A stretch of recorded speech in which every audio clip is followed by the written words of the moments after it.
Hello, everyone. Derek here from Into the Dark. How's everybody doing today? Well, since you can't answer me, I'm going to assume everybody's doing great. Now, last week, I asked a question in a poll. I asked what the difference between a graveyard and a cemetery was. 38% of you said that a graveyard is associated with a church, and the other 62% of you said a cemetery is associated with a church. Well, if you said a graveyard is associated with a church, you would be correct. Now, a graveyard, also known as a churchyard, is basically the backyard of a church or the yard of a church, and this is where they bury their dead. On the contrary, a cemetery is not associated with a church, but it's out in public land.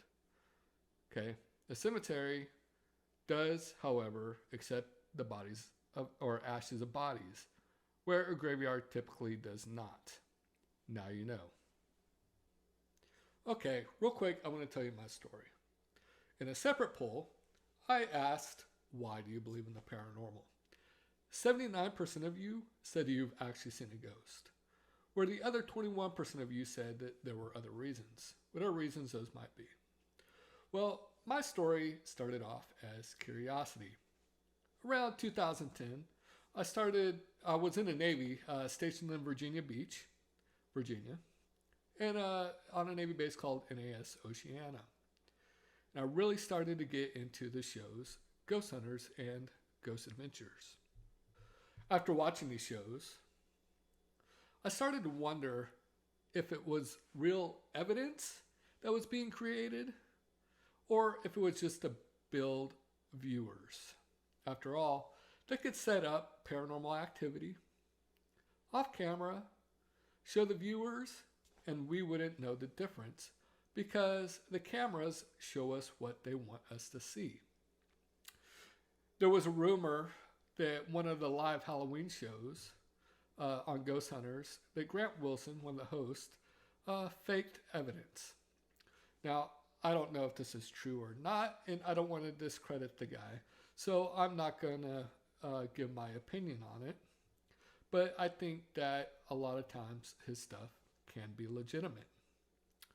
But now I was really curious. I started to look into these shows, and I tried to see if I would be able to create the same paranormal activity that they have on their shows. And guess what? It was really easy. It had anything to do with maybe a string tied up to the bottom of a leg of a chair being pulled off of camera. The evidence is really easy to fake. So I received orders to Fallon, Nevada. If you know what Top Gun is, the movie with Tom Cruise, that is where Top Gun is now located. It used to be in Miramar, but now it is in Fallon, Nevada, and they get to do cool stuff like this.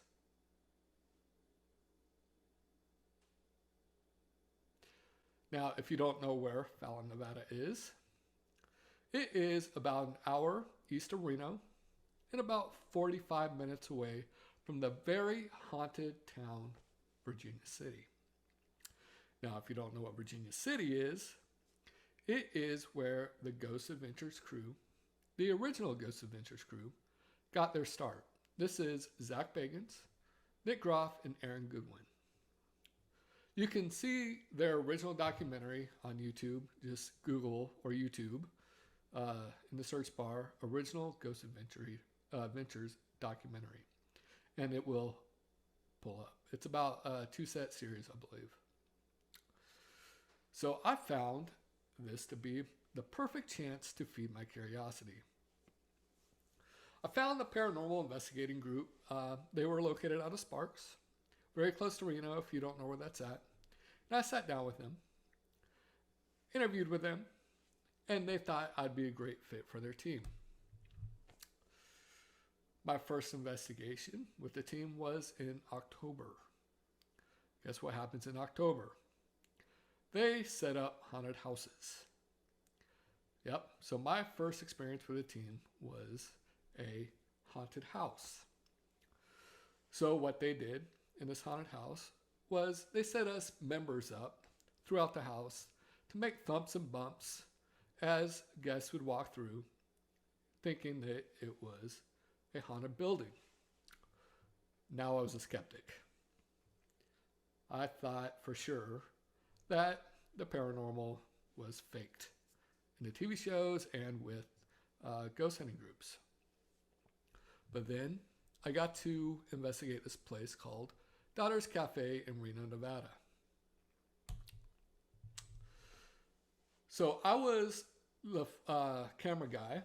I had a night vision camera at the Daughters Cafe, and I caught some activity on film that I can't even explain. The first, it was an EVP. I was filming, my back was against the wall in one of the bathrooms.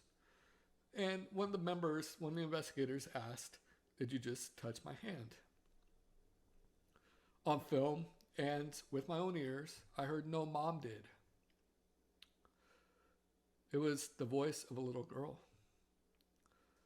There were no little girls in this building because, one, it was about midnight and it was just us investigators. So I questioned it.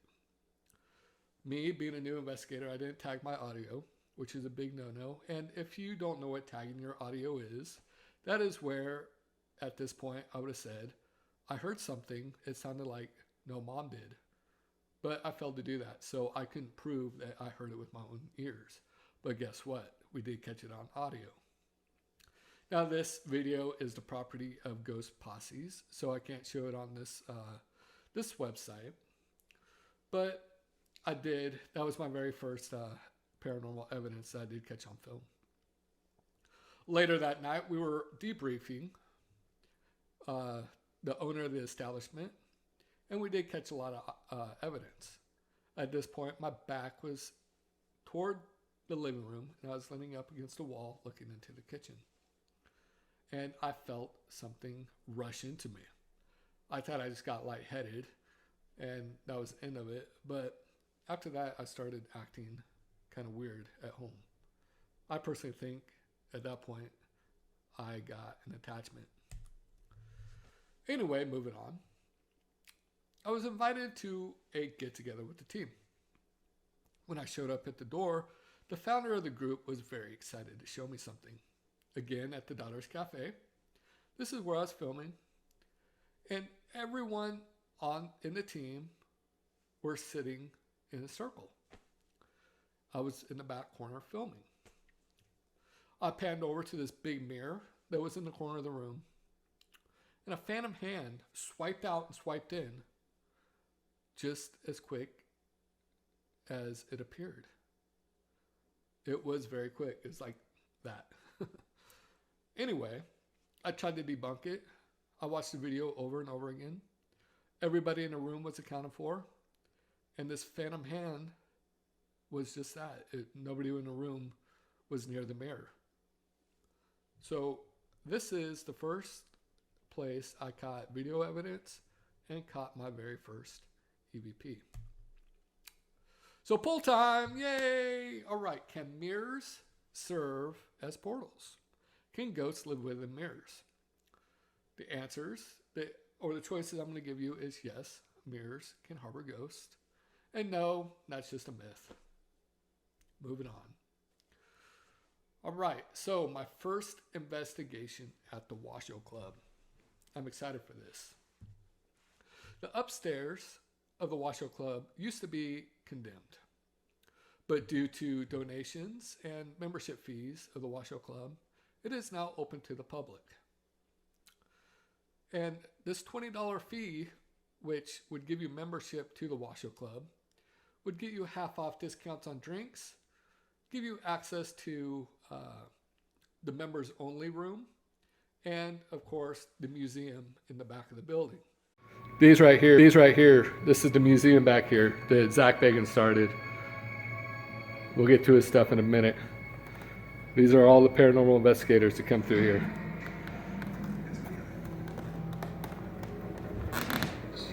If you look right here, Nick? Right over here.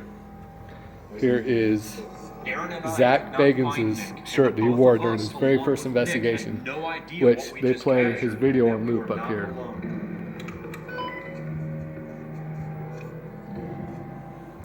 We went to the ballroom where Nick was moments ago.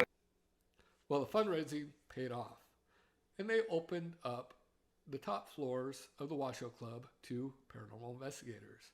And guess what? I got to investigate it. So exciting. There was a lot of paranormal activity up there.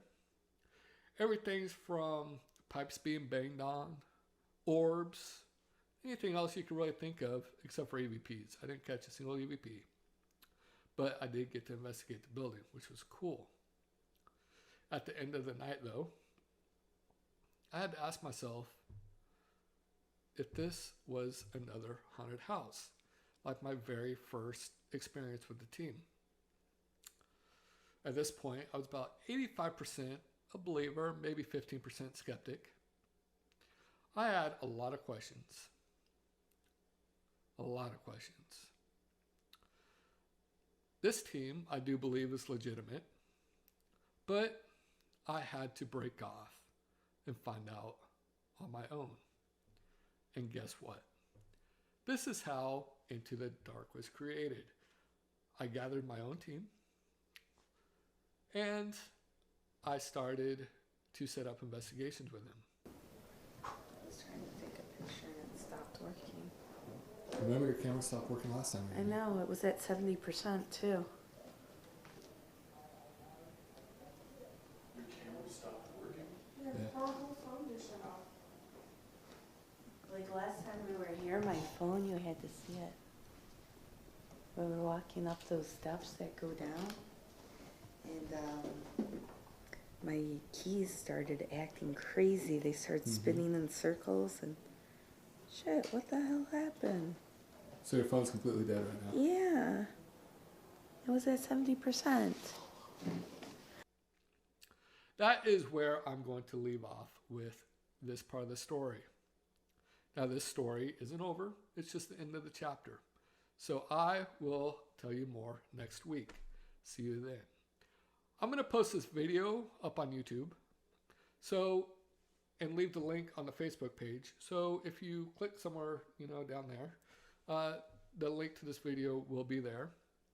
I'm going to put it with the poll of what I asked earlier about the mirror. Can mirrors serve as portals, or is that just a myth? All right, until next time, I'm Derek, Into the Dark. See you later.